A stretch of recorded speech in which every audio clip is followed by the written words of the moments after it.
Dobrý deň, dámy a páni, vítajte pri našej dnešnej relácii. V podcastovom štúdiu Ministerstva spravodlivosti vítame mimoriadne zaujímavého hostia, ktorým je vedúca oddelenia probácie a mediácie Krajského súdu v Nitre, pani Simona Jurenková. Dobrý deň, prajem. Dobrý deň, prajem. No a budeme sa rozprávať o čom inom ako o mediácii a probácii.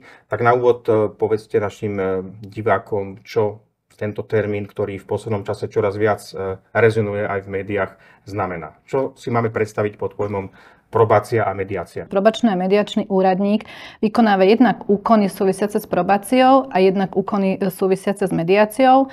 Probácia sa spája s alternatívnymi trestami, teda s trestami, ktoré nie sú spojené s trestom odňatia slobody, alebo teda tieto tresty sú vykonávané na slobode. A pojem mediácia ide vlastne o mimosúdne riešenie sporu medzi obvineným a poškodeným. Čo teda obnáša tá vaša práca, keď si to máme rozmeniť na drobné? Stretávate sa teda s páchateľmi trestnej činnosti? Čo všetko ďalej komunikujete s nejakými ďalšími úradmi? Zabezpečujete vlastne ochranu celej spoločnosti? Môžete byť aj konkrétnejšia teda? Áno, tak asi by som to rozdelila na také dve časti. Je to v prvom rade kontrolná funkcia a v druhom rade pomocná funkcia.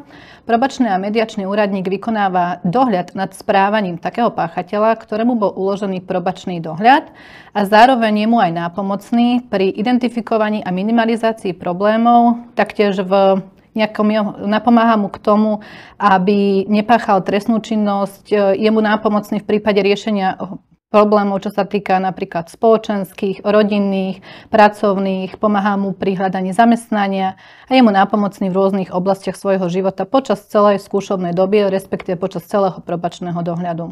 Vy sa venujete tejto práci 7 rokov, povedzte, čo vás na nej zaujalo a možno ako vyzerá ten váš bežný pracovný deň a možno odkaz pre ďalších záujemcov o takúto náročnú prácu. Vlastne aké sú podmienky, povedzme, na vzdelanie a na ďalšie kritériá? Tak na to, aby sa mohol človek stať probačným a mediačným úradníkom, musí sa prihlásiť do výberového konania a musí spĺňať predpoklady, teda najmä vysokoškolské štúdium 2. stupňa v oblasti napríklad teológia, sociálna práca, psychológia, právo alebo iný spoločensko-vedný odbor a ďalšie iné požiadavky, ktoré kladie na to zákon, teda 18 rokov bezúhonnosť. Ja som sa stala probačnou a mediačnou úradničkou po tom, čo som robila na Krajskom súde v Nitre asistentku. V Senáte, síce na obchodnom oddelení, ale vždy ma to ťahalo k trestnému konaniu. Na tejto práce ma baví, teda jednak je to práca s ľuďmi, poskytujeme im teda psychologickú pomoc, podporu, a teda aj komunikujeme na tých stretnutiach, čiže asi to je také gro pomáhať tým ľuďom. Z toho, čo sa hovorí dneska na verejnosti tých informácií a vlastne tá náročná situácia, aká je, pretože tie počty boli doteraz pomerne nízke, takže asi o prácu nemáte núdzu, ale asi veľa záleží na konkrétnom úradníkovi, ako tú prácu berie, aby to nebola len čisto formalita, ale zrejme aj ten prístup toho odsúdeného je asi dôležitý, alebo teda obvineného. Je to veľmi dôležitá obojstranná súčinnosť, taktiež musí spolupracovať obvinený, respektíve odsúdený s probačnou a mediačnou úradničkou a taktiež ona ku každému klientovi má individuálny prístup. To znamená, na základe uložených obmedzení a povinností, ktoré mu súd stanoví, kontroluje, či dodržiava tieto uložené obmedzenia a povinnosti a ďalšie na to nadväzujúce úlohy. Aká je skladba tých vašich klientov? Čo oni spáchali, aké trestné činy, aké majú teda obmedzenia, prečo sa vlastne ocitli v vašej opatere? Čo sa týka skladby klientov, tak väčšinou sú to trestné činy, ako napríklad ohrozovanie pod vplyvom návykovej látky, nedovolená výroba omamných a psychotropných látok, krádeže, lúpeže, zanedbávanie povinnej výživy, či ostatné trestné činy. Vždy je to individuálne, nakoľko tá skladba je rôznorodá, pretože niekedy páchajú klienti trestnú činnosť aj v súbehu s inými trestnými činmi, alebo teda niekedy páchajú iba tú, ktorú konkrétnu trestnú činnosť. Ako často sa s takýmito ľuďmi stretávate? Závisí asi od súdu, alebo aj od iných faktorov? A ako vlastne dokážete sa odosobniť od toho, že povedzme vo vašej prítomnosti môžu sedieť rôzni ľudia a si to nebudete mať jednoduché? Intenzita stretnutí je buď priamo určená v rozhodnutí súdu, je to napríklad raz mesačne, každé 3 mesiace, ale mala som aj také rozhodnutie súdu, v ktorom bola určená intenzita stretnutí raz týždenne. Ak takáto intenzita v rozhodnutí určená nie je, tak potom je to na tom, ktorom probačnom úradníkovi, aby určil intenzitu stretnutí na základe vyhodnotenia rizika recidívy klienta. Čiže ak vyhodnotí, že to riziko recidívy na základe hodnotiacej tabulky je či už nízke alebo vysoké, tak tomu vie prispôsobiť intenzitu stretnutí. Samozrejme sa stáva, že tie stretnutia môžu byť aj dohodnuté, že sa stretneme napríklad o 2 mesiace, ale klient si vyžaduje našu pomoc a podporu, čiže to stretnutie môže byť aj opätovne o týždeň či o 2. Je to bežné, že klient iniciuje stretnutie s vami? Nie je to skôr opačné, že si musíte vybudovať ich dôveru? Tak zo začiatku určite áno, tá dôvera je veľmi dôležitá a kľúčová v celom procese probačného dohľadu, lebo bez tej dôvery to potom nefunguje, je to vzájomné, ale niekedy sa stane, že napríklad sa on ozve a vtedy potrebuje tú našu pomoc, čiže vieme mu dať nejaký termín a vieme sa stretnúť. Vy máte nejakú spätnú väzbu ohľadom recidívy vašich klientov, že či im dokážete dostatočne pomáhať, alebo potom sa naopak páchajú trestnú činnosť, alebo nedodržiavajú tie opatrenia, ktoré sú im nariadené súdom a dostávajú sa opäť do problémov. Máte takúto spätnú väzbu a prípadne odozvu? Čo sa týka recidívy trestnej činnosti, tak tam by som povedala asi toľko, že v prípade, ak spáchajú nejaký trestný čin, za ktorý sú právoplatne odsúdení, tak v tom prípade je úlohou probačného a mediačného úradníka napísať sudcovi priebežnú správu o tom, že odsúdený spáchal opätovne trestnú činnosť, čo je dôvod na to, aby mu mohol byť po prípade takýto trest premenený na nepodmienečný trest odňatia slobody. Dozvieme sa to väčšinou tak, že keď je to počas probačného dohľadu a počas tej skúšobnej doby, tak o tom vieme napríklad keď bol vzatý do väzby a následne odsúdený, alebo potom, keď sme predvolaní na verejné zasadnutie v prípade neosvedčenia sa alebo osvedčenia sa.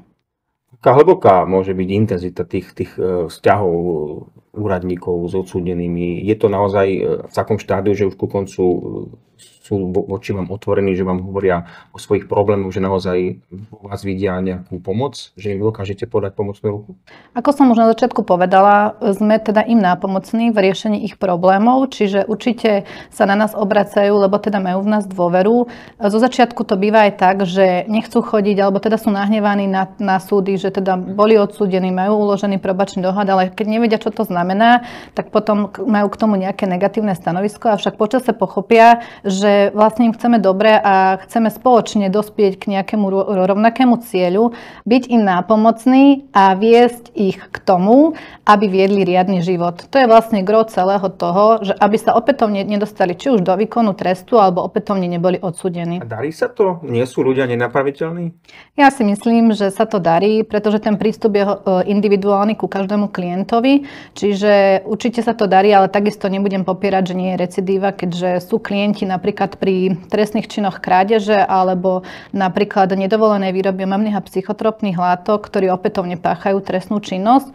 To sú asi také najčastejšie trestné činy, pri ktorých opakovane páchajú trestnú činnosť, ale s tým súvisí aj závislosť vo vzťahu k omamným a psychotropným látok, alebo keď nemajú napríklad zázemie, že nemajú sa kam vrátiť alebo nemajú kde bývať, tak potom budú páchať trestnú činnosť. Ako zvládate, keďže vo väčšine ste ženy, prítomnosť často teda nebezpečných páchateľov, ktorí predtým boli v nejakých zariadeniach pod ostrahou a vy sa s nimi vlastne stretávate z očí v oči a musíte ich učiť viesť riadny život. Toto vyžaduje asi veľkú osobnosť zo strany toho probačného úradníka.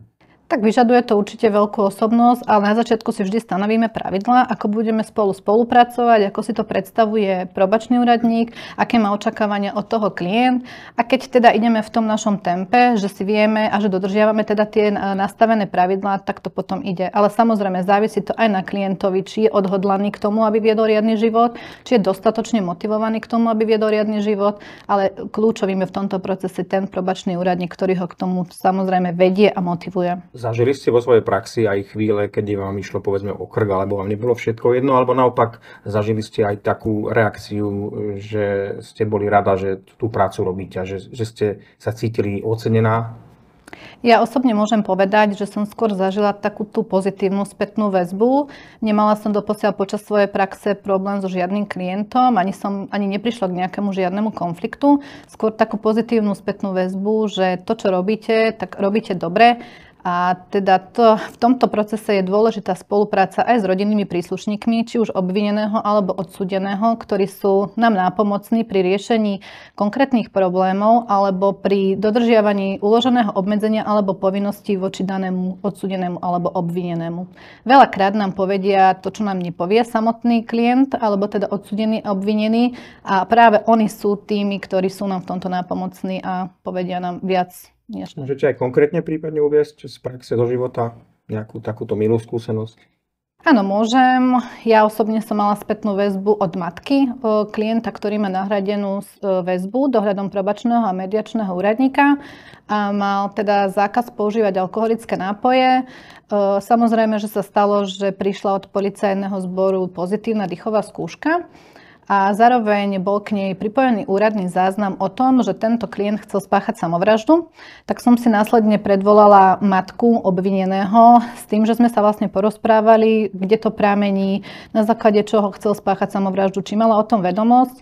A spoločne sme dospeli teda k záveru, že som jej bola nápomocná a teda taktiež k obvinenému, že sa podrobil dobrovoľnému ústavnému liečeniu a vlastne celé to gros spočívalo v tom, že je závislý na alkohole a nevedel už čo ďalej so životom. Čiže keď robíte tú prácu dobre a keď ju robíte srdcom, tak vtedy viete, že má význam a navyše, keď vám príde pozitívna spätná väzba, tak asi viete, že to robíte dobre.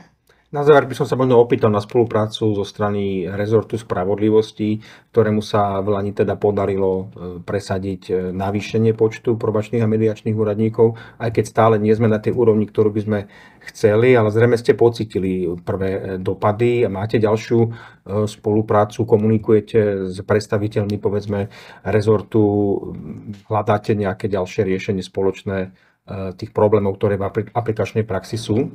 Tak v súčasnosti spolupracujeme s Ministerstvom spravodlivosti Slovenskej republiky, konkrétne so sekciou alternatívnej a restoratívnej justície.